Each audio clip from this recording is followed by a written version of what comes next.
Hey, welcome to Woman On. I'm your host, Maxie McCoy, and this season, you know it, we are talking to the women and people making 2020 actually somewhat inspiring.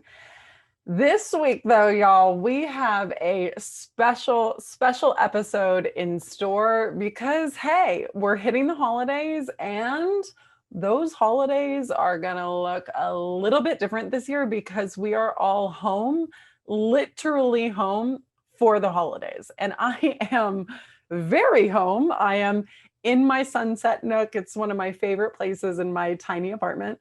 And I'm going to be spending a lot of time here. My holidays are going to look very different than they have in any year past. My boyfriend just moved across the country. My family is in Texas, and I'm here. And I would be lying if I didn't say that I have shed a tear, maybe 20, about what those changes mean. But honestly, I'm excited. I'm excited to think differently about the holidays, to think differently about traditions. All the things that matter most to me are still here. So if you're in those same shoes and things are a whole lot different or a little bit different, we have such a fun episode in store for you. We are going to be talking to your typical rising stars, some experts that have incredible ideas for us on what to do if you are literally home for the holidays. We're going to talk to some of the women from the Woman On Collective. There are leaders. They lead our sessions every week. They have incredible advice for you that I'm excited for you to hear about. And you're going to listen and hear from my team, the team that makes this gorgeous thing what it is. I think you're going to find it pretty fun. And we thought to do this because last week in the listening hour, which is where our collective comes together, one of the women mentioned, that she's a single woman and traditions are going to be different. And, she wasn't sure what she should be cooking up this year. And honestly, I think that cooking for one, cooking solo, cooking in a different way or maybe a smaller group could be a lot more fun than it sounds. So I pulled food writer and unplated creator, Sabrina Medora. She's going to help me raid my pantry, and it's a little embarrassing, and get creative with some stuff that you probably have lying around too. This is going to be fun. Sabrina, let me tell you, I don't have a ton, but I did find the most Thanksgiving-y thing that I have, mainly because my sister, she's a theme in this episode, has a recipe for pumpkin and spice cake mix, which is always an easy muffin thing that I do during the winter. But what else can I do with this can of pumpkin? Oh my gosh. So we actually have pumpkin in our house 24/7 because, really? Fun fact, it's perfect for puppies' tummies. We have this adorable little golden doodle who feasts on pumpkin every day. So I feel like I'm kind of a pumpkin aficionado in some And sense. so is your dog. But no, a lot of people are thinking traditional pumpkin pie. But listen, pie Not going to make a pie, Sabrina. Probably not going to do it. It can take a long time, even if you get, pie crust, it's a lot of work. Something that I really love is I like to think of Thanksgiving as a day of treats overall, right? So we're not just thinking of Thanksgiving in terms of dinner. I want to be spoiled for breakfast and lunch too. So, let's think breakfast time. So for me, I'm thinking maybe you could do pumpkin muffins, but Yes. make it you can stud them with lightly roasted pecans. Oh, yeah. I like to keep my pecans whole because I just love the crunch and texture of a good nut in my muffin. And if you really want to jazz it up, if you have any butter in your house, just I do. I always have butter. Right. If you kind of just lightly get it to a point where it's spreadable, you could always just pop a little cinnamon in there, mix it up, and then just put it back in the fridge. And then, I love to have my muffins warm. So I'll just take them fresh out the oven, slice them in half, and then just slather some flavored butter on there. And you've got an awesome Thanksgiving breakfast. I want to make this now. I'm going to make this. And I feel like it's easy, right? Because you just get a muffin tin, pumpkin puree, add whatever spices you want. Like some recipes call for cloves, some recipes call for allspice, nutmeg, just toss whatever's in your pantry. Anything that's like a warming spice. Yeah, Even it's a like little maybe vanilla. All of it, just dash it in. I have all of those things. I am There you go. 100% going to make that and eat that. Thank you. This can of pumpkin just really took on a new life for me. Be excited. I love the idea of treats. I'm a big treats fan. Is there anything I can do with maybe some potatoes in my freezer? Oh, God, yes. What kind of potatoes do you have in your freezer? I actually think that they're tater tots. Yes. Okay. Are you ready? This is I'm my ready. specialty. You're going to make Thanksgiving tachos. Tell me. Tacho gal. I love my tots. Tacho before, but I think I might know what it is. Okay, so it's kind of like a play on nachos, except instead of using tortilla chips, you're going to be using tater tots. Amazing. So what I like to do is, grab your bag of frozen taters. If you're feeling adventurous and a little bit in the spirit, I would go and get like a bag of regular salt and pepper taters and then a bag of sweet potato tater tots. Awesome. Mix them together. Follow the instructions on how to make them in the oven. And then, get a rotisserie chicken from the grocery store, or maybe go to your butcher and ask for some, shredded turkey from whatever turkey they're selling. Or you could go, up and you could do some ground turkey that you saute on your own with like rosemary and oregano and a little butter and, veggies, whatever you want. Or even like get a little fatty and do like a nice ground beef. I'm here for fatty. I'm here for fatty always. Here for it. What you're going to do is you're going to just layer. So you're going to mix up your tots, put it in a nice big casserole dish, and then you're going to put your protein, whatever it is that you choose. Either you shred your chicken and turkey or you use sauteed. So I would pre-saute it on the stove and then pop it on in a big sheet. And then sprinkle your toppings as you please. Throw some cheese on there, maybe like cube some extra potatoes if you want a carbo. If you want to do something vegetarian or vegan, you're going to take your tots, like I said, your plain and your sweet potato.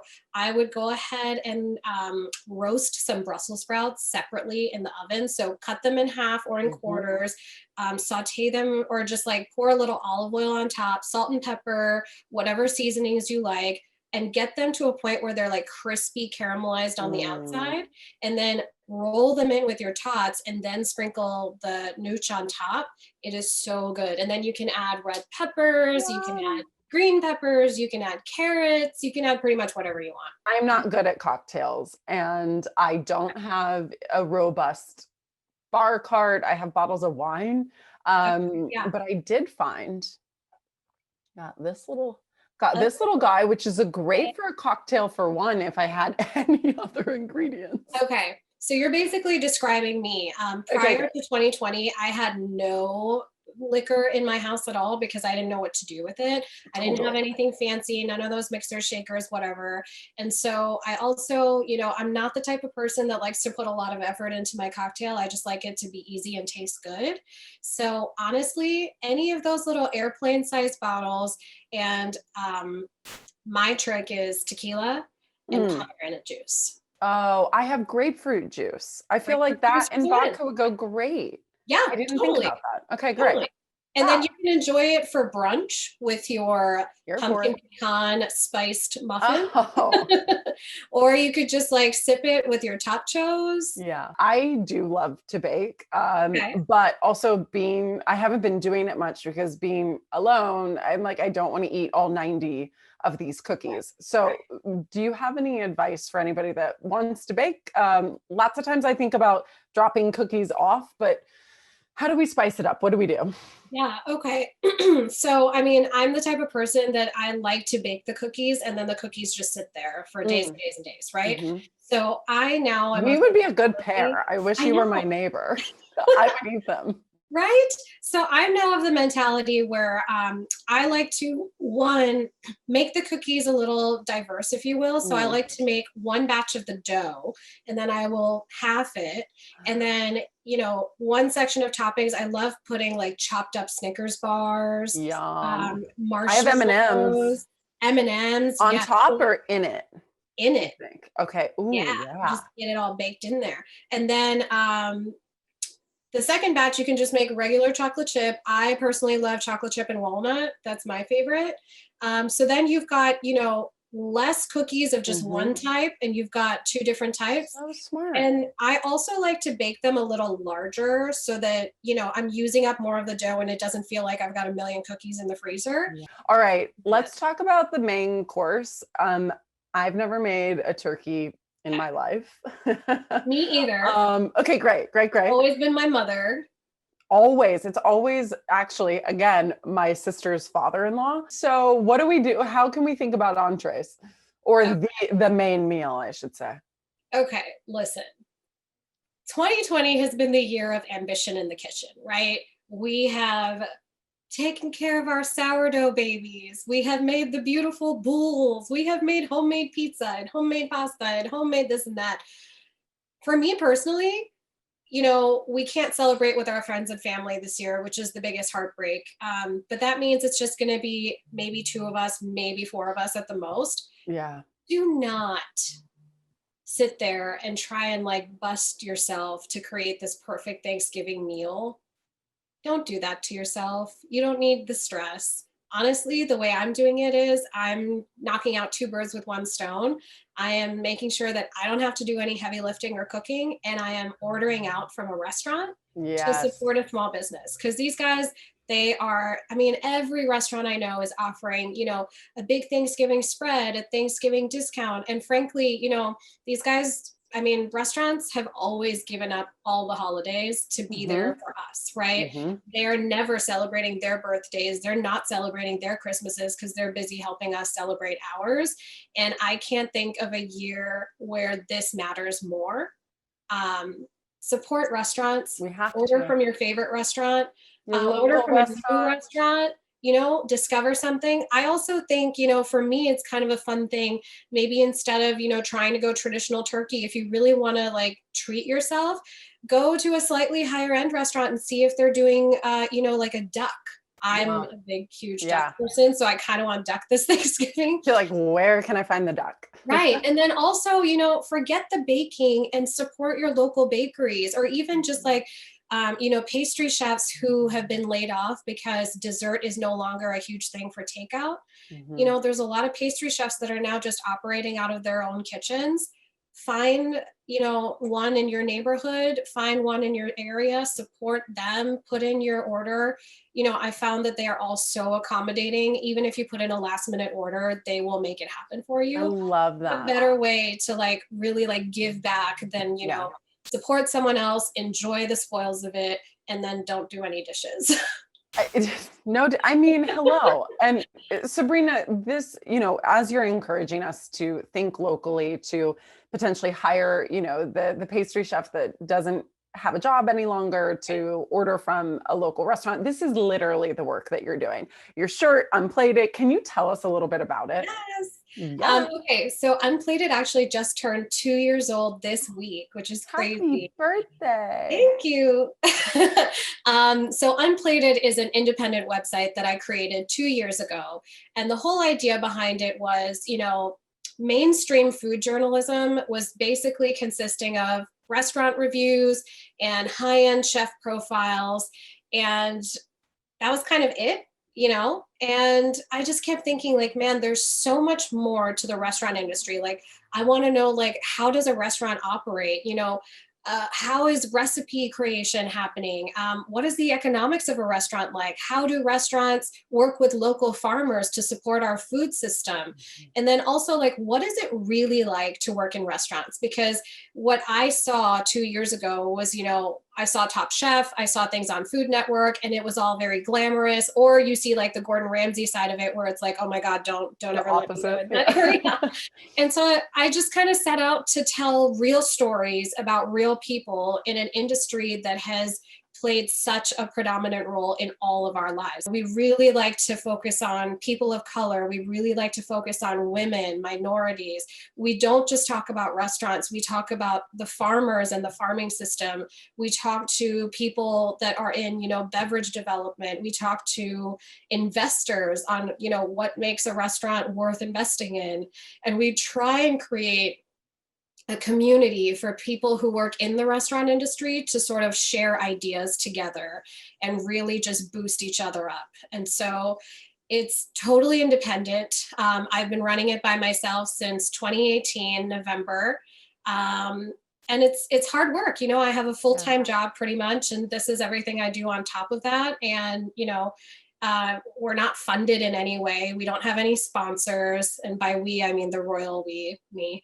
But I have a team of people that really helps to bring this together. So, you know, any support that people want to give to independent journalism and, you know, food journalism in general, like I highly recommend, you know, following other people like me that are doing this type of work, and also like donating to our Patreons, because we're not getting paid. So any, you know, support that you can give, if you're enjoying the content, try and like give a little back. Give it up. Give it up. It's patreon.com/unplated.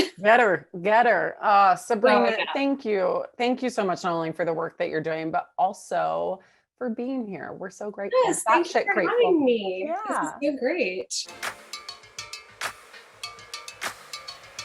All right. I am going bye-bye Black Friday this year, and I'm going to do it a little bit differently for how I treat my friends and my family and buying them gifts. No big box stores for me. I really want to shop small. I want to shop intentionally. So many businesses and founders and entrepreneurs and people have been impacted this year. And I think there's a lot, you know, we can do with our money. So I want to introduce my friends and family to amazing female women of color led brands. And if you're feeling like that too, I have someone very special for you to meet. She is a friend. Her name is Nichole Powell. She's right here. She's the CEO of Kinfield. And she has also, in all of her star power, brought 50 brands together to help all of us do what I just explained, to put a little love in our shopping. So Nichole, hi, thank you for being here. And can you tell us about just the genesis, the origin story? Like, what is Better Together? Why did it matter to you? Absolutely. Well, and I have to say, thank you so much on behalf of small business owners, female founded companies, independent companies everywhere. Thank you for using your dollars so intentionally this season. So Better Together actually started earlier this year during COVID. I had a day where I follow up on all of our accounts on Mondays, and I had followed up on some open invoices that we had for some new retail partners that we were starting to work with. And in the matter of a day, we had more than $5,000 of open retail orders canceled. And that was, you know, it was early March. And I started reaching out to other friends of mine who also owned their own businesses, many of which are female founders or founders of color. And I started asking them, you know, are we the only ones being affected in this way? You know, we're seeing that Amazon sold out of toilet paper everywhere, but we're getting orders canceled. So what's going on? And really found that many other small businesses were being affected by COVID in similar ways. And so the original version of Better Together, which is smaller than the version that you see today, really just came from a rallying cry of, hey, these are small businesses that would love your support and are doing the best that they can to try to navigate this insane world and year that we've had. And then, you know, we did that at the time. It was about a week long, and the response was tremendous. And so we said, great, you know, we're so happy that we did it.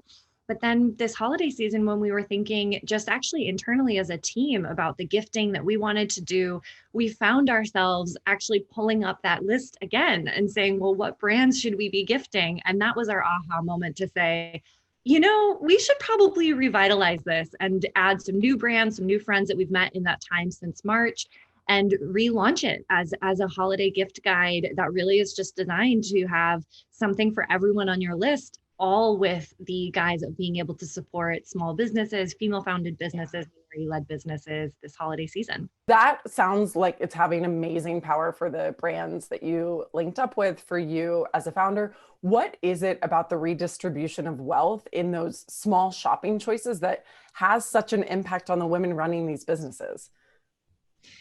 Gosh, that's such a great question. I think a lot of it just comes down to, with small businesses, every dollar really does make a difference. Yeah. You look at, you know, power to Amazon for being built having built the, gigantic business that they have, but Jeff Bezos doesn't need your money. Like he's set. The man's got some dollars. But what really does actually move the needle forward for small businesses, especially during a time of gifting, is that not only are you giving them dollars immediately, which by the way means so much for brands, though, so especially like for brands like ours, because you're oftentimes buying inventory long before you sell it. So small businesses, especially the ones that sell you goods, are they're all of their money is probably tied up in that inventory.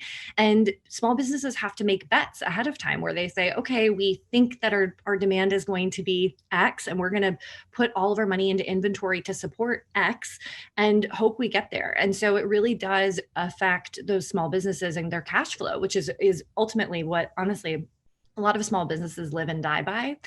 The other thing that I think is so powerful about spending with small businesses during this particular season is not only are you giving the small business itself your dollars, but you're also introducing someone new to that brand. So you already love XYZ brand, and then on top of that, you're also giving it to someone who may not have ever heard about it. So your impact is really twofold in that way, because you never know who they might then end up going on and gifting it to. So it's a really powerful time to be thinking about the gifts that you're giving and what kind of longer term impact they can have. Can you tell us what is on your shopping list? I know that you'll be shopping in this way also, and we got to know what your faves are.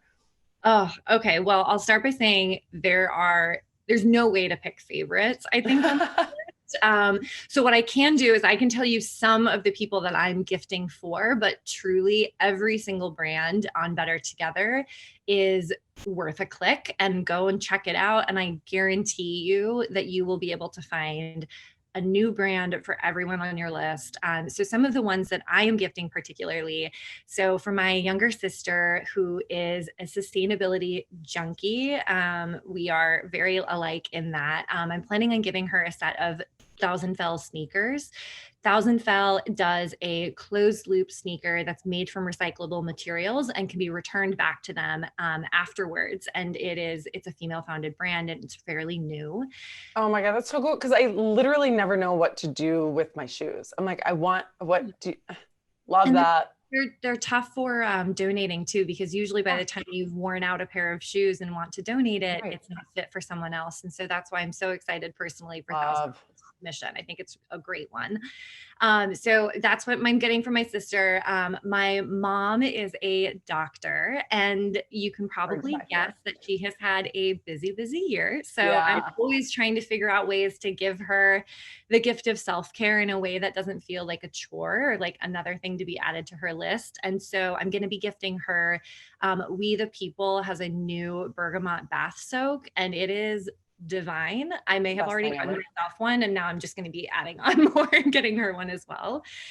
And then for my, obviously, I'm always thinking about, and many of my friends have this already, but for all of my friends that are wanting to get more into weekend trips or hiking, anyone who's thinking about spending time outdoors, I feel like we've all been spending so much time outside, and now road trips are all the rage.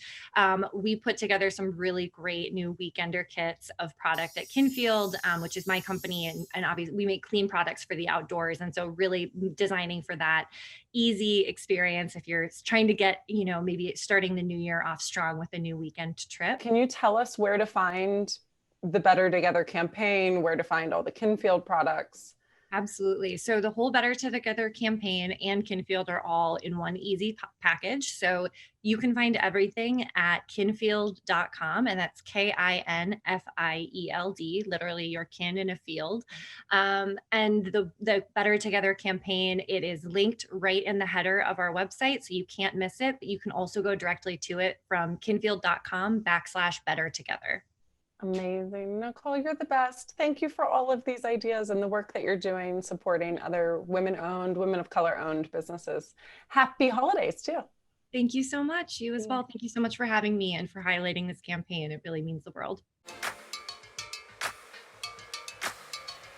I am grateful for a lot this year, including the chance to introduce you to my next couple of guests. They are stars. They are leaders in the Woman On community. We have here Cherise Goode. She's a D&I leader. She's a community builder in tech. And we are so lucky, I am so lucky, because she is a leader in the Woman On Collective. Hi, Cherise. Hello, hello. Hi, Maxie. I'm super excited about this. Us too, because you, girl, you know a thing or two about moderating hard conversations. You're very good at balancing tough topics and tough topics with strong personalities. I have seen you do it in real time so many times, and it is always astounding. Here's the deal. Some of us, we are about to step into a minefield, potentially many of them as we go into the holidays. So we wanted to talk with you about a few different scenarios, what to do when we're going to face some of these things in the coming weeks and how to work through them. So let's start here, Cherise. What do you do? What do you do when you know that you're invited to an event or maybe a gathering that you don't feel comfortable going to because, hi, coronavirus? I think in your response to anyone that's asking you to do something, you just have to tell them whether or not it's in or out of your boundary zone. Yeah. And if you can give more context there and say, it's not that I don't want to go to your wedding, I do. But when my life right now is consisting of a monthly grocery stop and a maybe once a week, once a month, 6 feet apart, mask on in the park outside, sunshine and wind, hangout, going to a gathering that's more than 10 people just isn't something I feel comfortable with. So be transparent, and you're basically telling me not to lie to people and tell them I sort of don't feel good. Yeah, I think that when you're holding things back, it leaves a lot of room for stories to be made up along the way on the receiving end. So if you're telling someone that, sorry, can't make it, getting all cagey, they're going to hear what they want to hear. And that might be that you just don't want to arrive at their thing. Mm-hmm. But giving them the full take of, hey, I'm setting this line. And if there's an option, giving them an alternative, saying, I can't come to your Thanksgiving dinner, but I could hang out and catch up with a bottle of wine, distance at a park. They know it's not about them, it's just about the environment. Yeah. And then when you make that decision, when you create that playbook, deciding that that's okay and not feeling bad about the boundaries that you've set. It's a no, and I love that. Be transparent and give other options. Okay, so let's pretend we're a yes because our boundaries and things align and we end up in some comfortable COVID situations, even if it's just a Zoom Thanksgiving. And the topic, like navigating potentially different political views, or who did you vote for when you already know that that's a minefield, or maybe you don't, and then you step into one. How do you suggest navigating when those conversations come up? So my advice would, instead of calling people out, try to call people in. Maybe you try to put on that empathy hat and say, where do we think that this person is coming from? If you already know the answer to your question, skip it and go to the next question of, hey, there's this topic that I have been learning a lot about. Can I share things that I've learned? If they come right back at you and share, oh, no, that's wrong. I don't believe that. That's a hoax. That's a conspiracy. Or that's just not true, according to my news sources, I would kind of step in with whatever the response is and just ask them, where did you learn that? Yeah. And it turns the conversation outside of a who's right, who's wrong, and more into a let's peel back the layers of where we came to these understandings in the first place. And from there, you can start to build off of it. Whether you're the one that ends up starting the conversation or the question gets posed to you, just practicing empathy and curiosity can go so far. So actually, I want to take that a step further and, say it's not political. Say someone asks the inevitable life stage question, like, who are you dating? When are you guys getting married? Are you having a kid? Are you having another kid? Are you ever going to leave that job? Like, so many times you and I both know it actually does come from a place of love, but it does not feel like love in the moment. Yeah. Can you shut that one down? Yes and no. So first question is, it really depends on your family and understanding why your family is asking that question. my guess would be 9 times out of 10, your family members asking that question just because they want to hear about your life. Yeah. And to them, these are topics that are really accessible and relatable to them. They're questions that they had to answer. They're questions that maybe they've gone through those steps and they want to share their experiences with you. So it's more so a safety net. But if you know ahead of time that these are questions that make you uncomfortable, that these are questions you do not want to dive into, it's so valuable to know that boundary ahead, because what you can do is acknowledge the fact that your family members just want to hear about your life and offer them something else. So if a family member is asking me about when are you getting married, when are you having kids, and it's just something I'm not interested in, my answer would be, I'm not really interested in diving into that conversation right now, but I have been working on this project. Can I show it to you?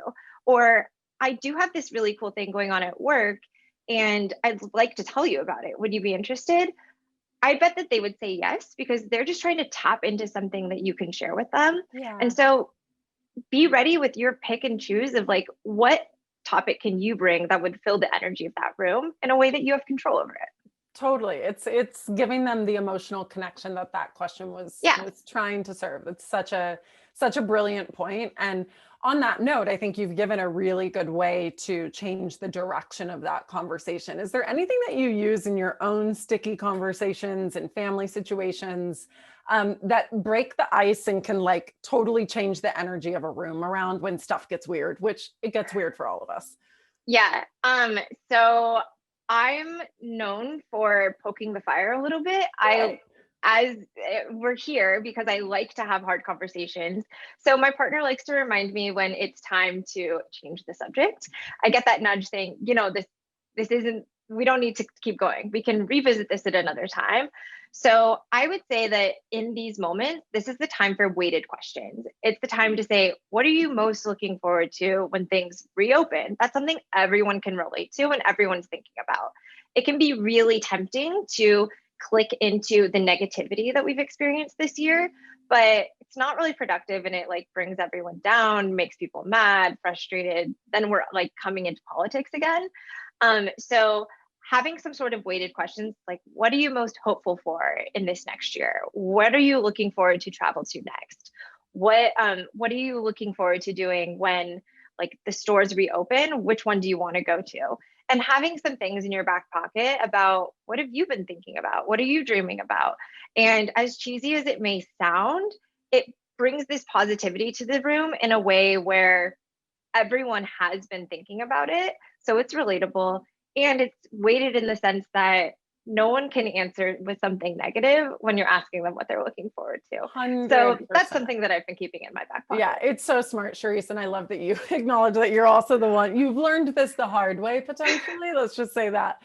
Thank you so much for all of this advice. I know that I will personally be taking this into my own life, not just here in the holidays, but beyond. So we'll see you soon in the Woman on Collective. Cherise, love ya. Thanks, Maxie.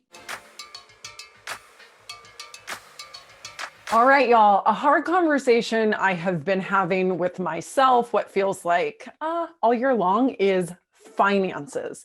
Money is on my mind, and I knew there was only one person that I wanted to talk to who I knew could get me off this ledge.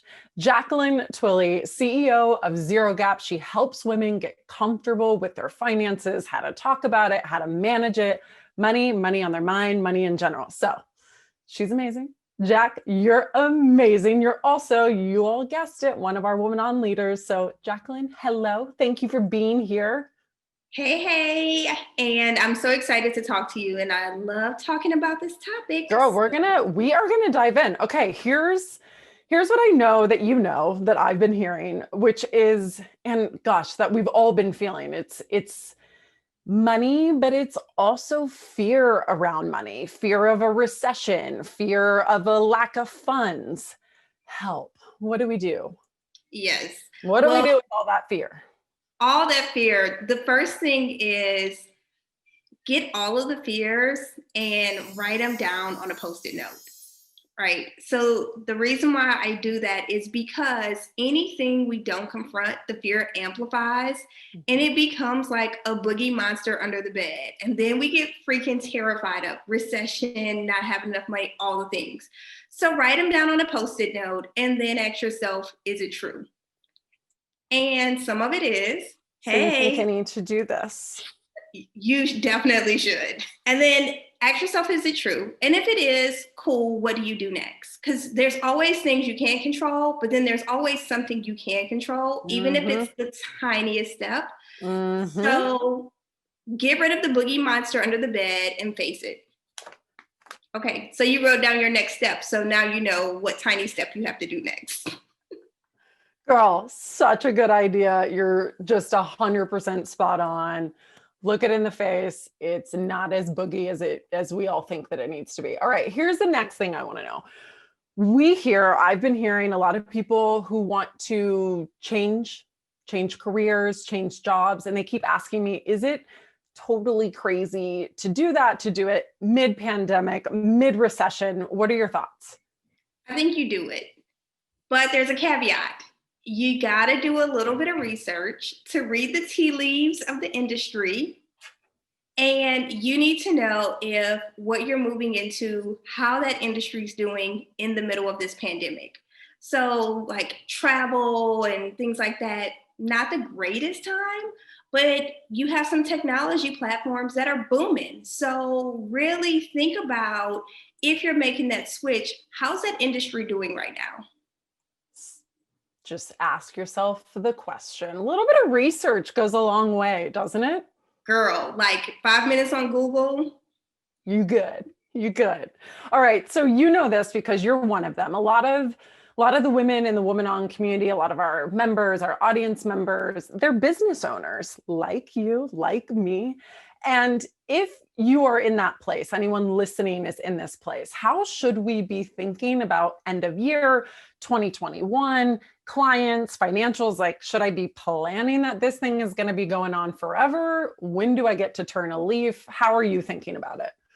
So you know this because you're a planner, I'm a planner. A good moment of reflection will work wonders.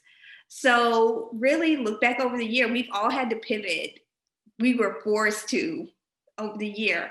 And for some of us, it stunk and it hurt, but then you're like, oh, it actually turned out to be a good thing. So one, I would say this is where creativity comes in. Think outside of the box, but focus on your relationships and your self-care because that will help you navigate all of the rocky times. Because girl, if I could predict the future and tell you this is how we need to succeed in 2021, I would be a rich woman. You'd be a rich bitch. Yes. All right. I love it. Yeah. Just do a little bit of looking back. Yes.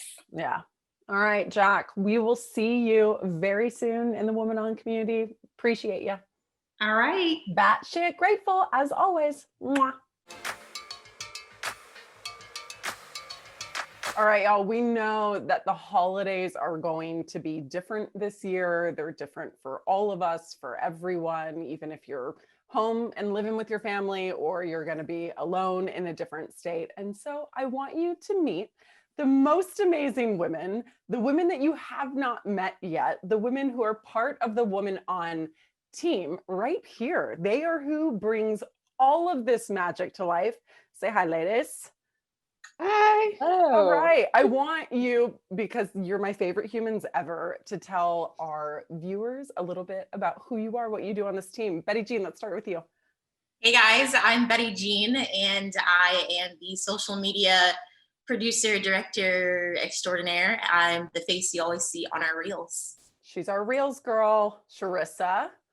Hi, everyone. I am Sharissa Wright. I am the video producer. Oh, not video producer, sorry. I am the technical producer and video and audio editor for Women On. You make us sound so good all of the time. And then Lise, my partner in crime. Hey guys, I'm Lisa Raphael. I co-created Woman On with Maxie, and I am our executive producer. We just have the best humans on the planet. Okay. And they also have really good ideas for everyone. So, Betty Jean, I know that you are going to be alone for the holidays, which there's a lot of women in my life and a lot of women in this community that are going through the same thing. So, as we think about the holidays differently, I know I've kind of been holding on to what I wanted it to be and having a hard time acknowledging and accepting what it's going to be. What are you doing, to handle the holidays? Are you doing anything special? Are you like, what are you doing to make the most of being alone this year? So one tradition that we have in my family is I'm a pianist. I put that in quotations because y'all, I don't take lessons anymore. But every year, like we gather around the piano and I play. Most of the time it's just stuff that I've like memorized over the years.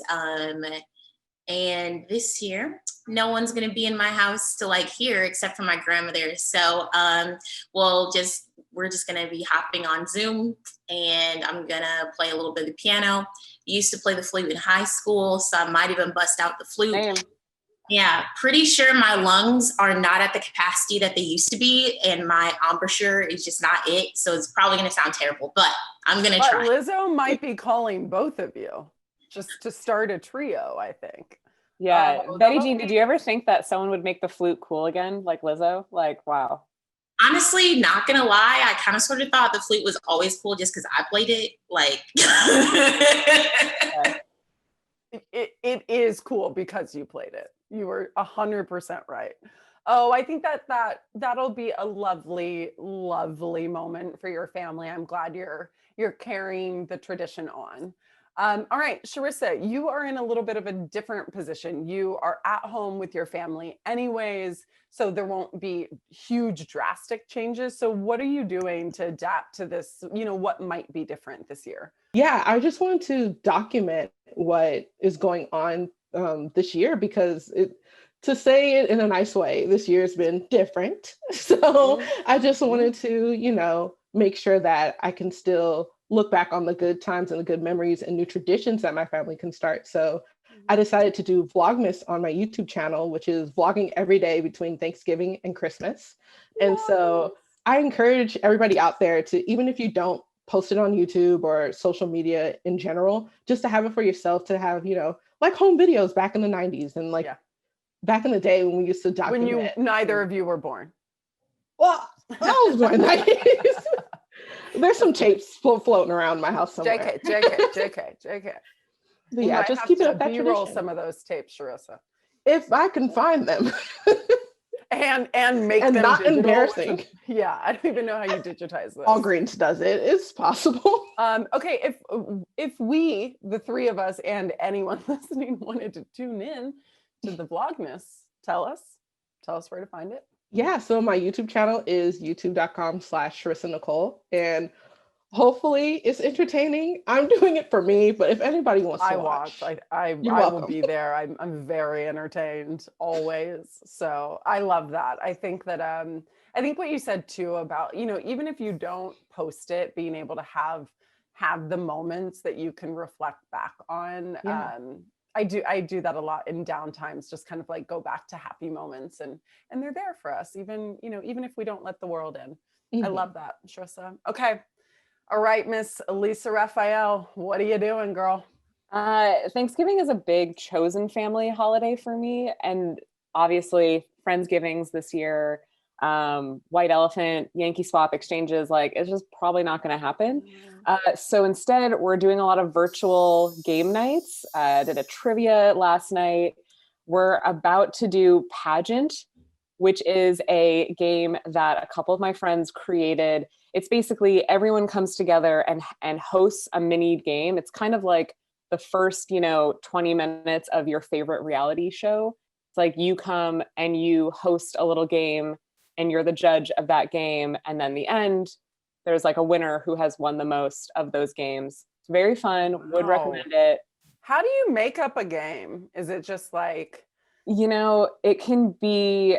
There's so many. I did one once where they all have to be done within 10 minutes. So I did one once where you had to come up with a fan fiction for it was like, right, it was Super Bowl weekend. So you had to come up with fan fiction about Jimmy Garoppolo and Patrick Mahomes.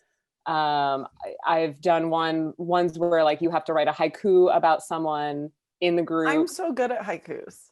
You know, that would be it can be a lip sync challenge. It can be a plank challenge. It can be physical. It can be creative. Okay. It can be a little weird, you know, whatever your thing is. I'm very into this. Thank you for the examples, because I was like, ooh, is it like strip poker? Like what are we making up over here? Can be whatever you want it to be. We can cut that out. Thanks. Y'all, these are just fantastic ideas. And I have one more. So for this holiday, normally on Thanksgiving, the fam does the turkey trot, which I'm supposed to do, but I'm like, so not a runner. So I just support my sister who does it religiously on the Thursday of Thanksgiving. But Lisa over here started a Woman On team for the Truthsgiving virtual 4-miler that one of our guests from this season, Jordan Marie Daniel, she is an Indigenous woman, an activist, a professional runner. She has started this where you do a donation, you run 4 miles on your own. So everyone listening, join the Woman On team. Do your miles on your own out in the fresh air. You can still get that turkey trot in a better way in. And what's really cool about this is the proceeds go to support the Indigenous Impact Community Care initiative that Rising Hearts supports. It supports Indigenous people and communities during the global pandemic. And it helps participants understand the truth of the lands that they run on. And it really centers the Native American narrative in the ways it always should have been. So I'm excited about that. Lise, thanks for starting that team. And y'all look at Jordan Marie. Do it. You can walk, you can run. Yeah. I might be walking. Let's just be real. So, no judgment. All right, y'all, you're the dream team. You're the best. Thank you so much for these ideas and just everything you do to make the Woman On show what it is. We appreciate you. Mwah. Batshit grateful. Batshit grateful indeed. Every episode, I ask our Woman On guests, what are you the most batshit grateful for? And you know what? I wanted to let all of you know what I'm batshit grateful for, which is all of you. We would not have this show, this gorgeous community without you. And I hope that your holidays, even if they're a little bit different, that some of what you heard here can make them suck a little bit less, because at the end of the day, everything that matters the most, it may be socially distanced, but it's still here. And I hope that you take a moment to think about what you're batshit grateful for. And on that note, here is a little supercut of all the batshit gratefuls I think they'll get you smiling. Hope you have the happiest holidays from wherever home is for you. I am batshit grateful for my health and that I am good. I am feeling good. I'm able to use all my limbs and I'm breathing good and I'm safe. I'm grateful for that. I'm grateful for my fiance, who's just he's just a ball of optimism. My puppies, my spouse, and having an upstate house during COVID. Yes. I am batshit grateful for my dog, for my sunshine, for the ability to do this work. I can't believe how lucky I am that I have this as a job. I am batshit grateful for, honestly, having the ability to call myself out on my bullshit and then know when I can rest. That has been a really, really tough learning lesson for me. Oh God, I'm so grateful to live in California right now. I'm so grateful because a couple weeks ago with the fires, I was so scared of being here in California, but I love being in the Bay Area. Yeah. I'm so grateful for the air quality, for the weather, for my fruit trees and plants, the cats and stuff like that. So that's what I'm feeling ridiculously grateful right now. My boyfriend. My team. This week I have been very affected by just the weather changing in New York and the election and all that chaos. And they have allowed me so much grace to literally at 2 p.m. I'm like, I am going to take a nap. It may last until tomorrow. And they're like, we got it, bye. You know, they're like unaffected. Yeah. So it's been awesome to have such an incredible group of people building alongside me. For my family, for us being here and being able to support each other, even if I'm on the West Coast and they're on the East Coast and in the Midwest. I think it's just about having family right now.